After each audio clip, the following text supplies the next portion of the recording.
Right now on 12 News at 10. I'm Tiani Jadaling in the newsroom. A Phoenix woman says a tattoo from an artist she found on social media nearly turned deadly, with the tattoo leading to sepsis, emergency surgeries, and a week in the hospital. Those details tonight. Plus, new video shows the moment an 18-year-old jet skier and a deputy's boat collide.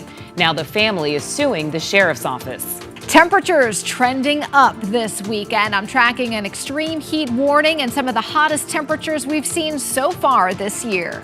12 News at 10 starts now.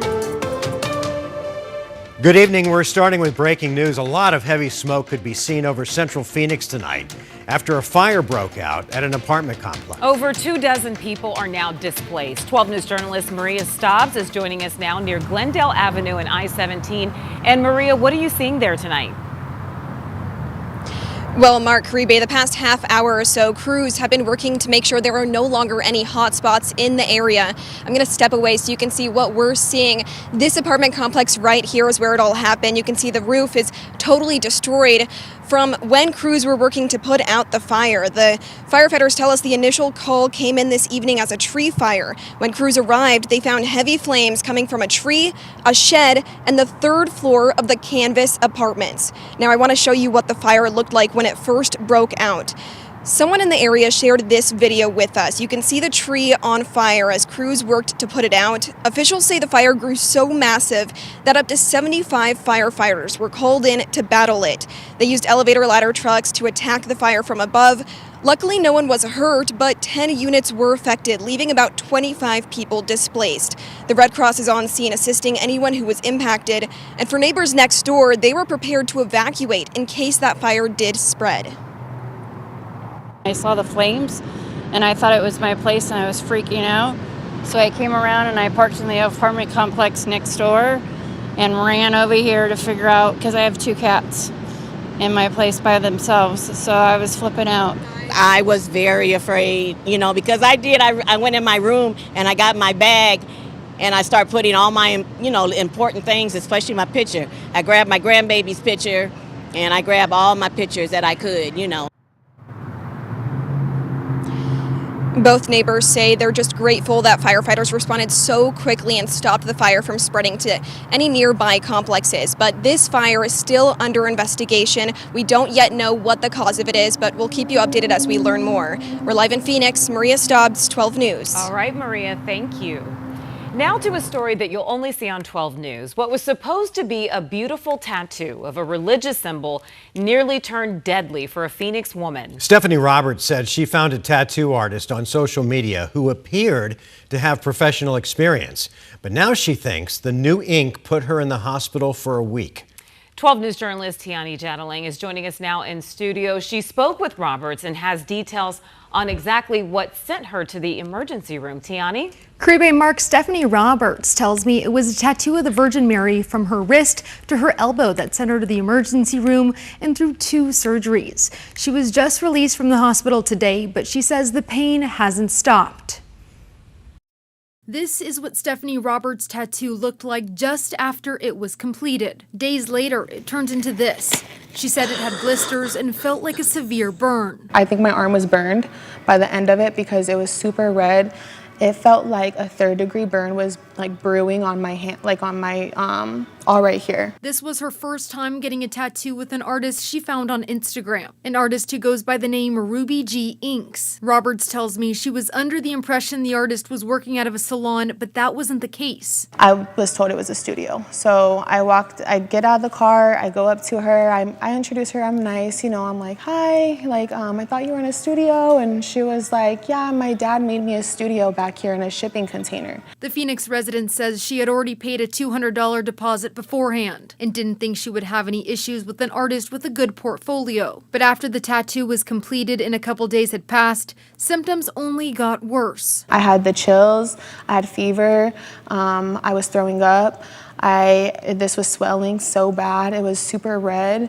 I just did not feel like myself, and this was not normal for a tattoo. She eventually admitted herself into the hospital. As soon as my hands started turning purple and compartment syndrome started kicking in, my fascia of my muscles started to get so swollen that it cut off the circulation in my in my hand. It wasn't just compartment syndrome she was facing. Robert says doctors told her she had sepsis and cellulitis, something medical experts say is not common with tattoos but can be deadly. This is the body's overwhelming and potentially deadly response to the infection. So I understand it may have led to compartment syndrome, which is a very dangerous situation when there's so much pressure in the limb, and sometimes that could threaten the blood supply and the nervous supply, and that could lead to permanent damage. On top of battling pain and undergoing 2 surgeries, the Phoenix woman got another surprise while she was in the hospital. My hospital ER doctor came in and he was like, "So you did test positive for a pregnancy?" And I was like, "No way." A surprise she hoped would have been a happy one, but it wasn't as expected. That that should have been special, you know? And it wasn't. So I'm trying to stay positive about it, but this whole situation has been really bad. Stephanie Roberts tells 12 News she was communicating with the tattoo artist the entire process and has asked for a refund for the $1,200 tattoo.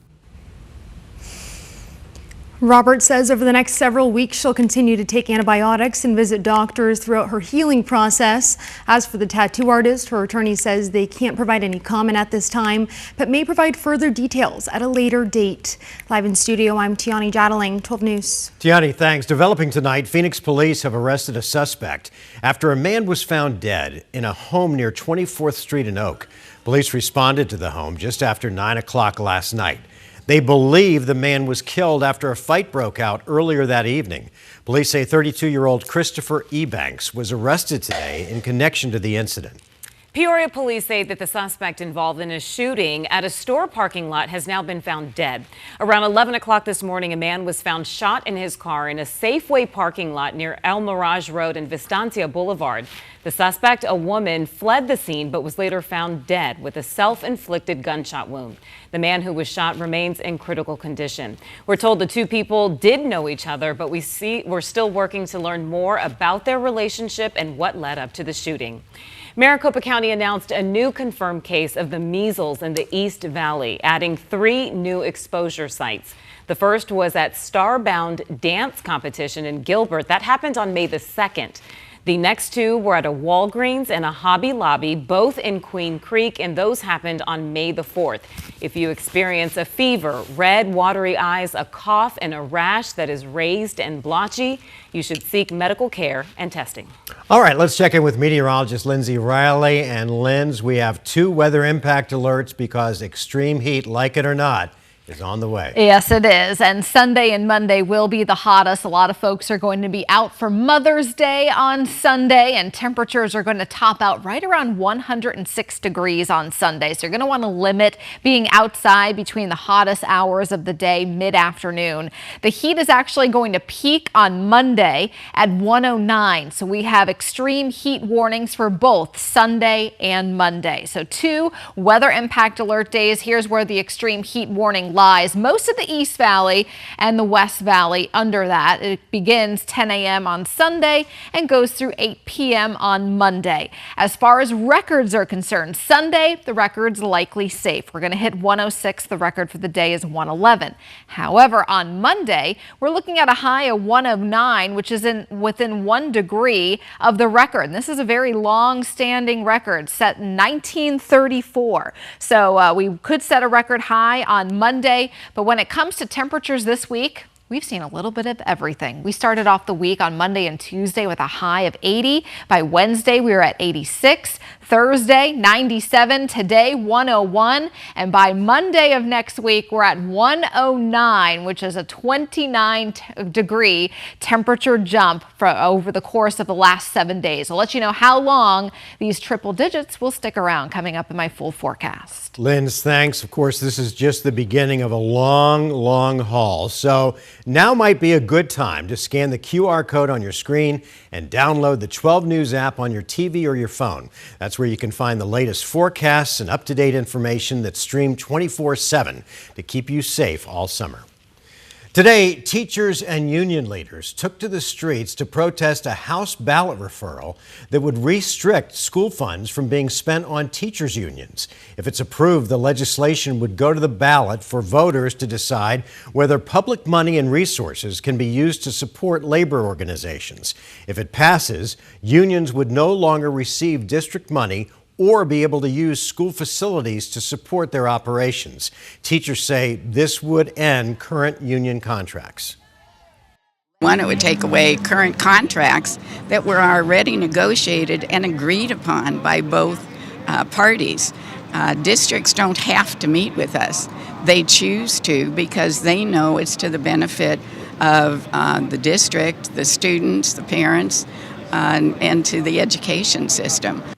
Supporters say that this would stop taxpayer resources from supporting labor organizations and would increase transparency.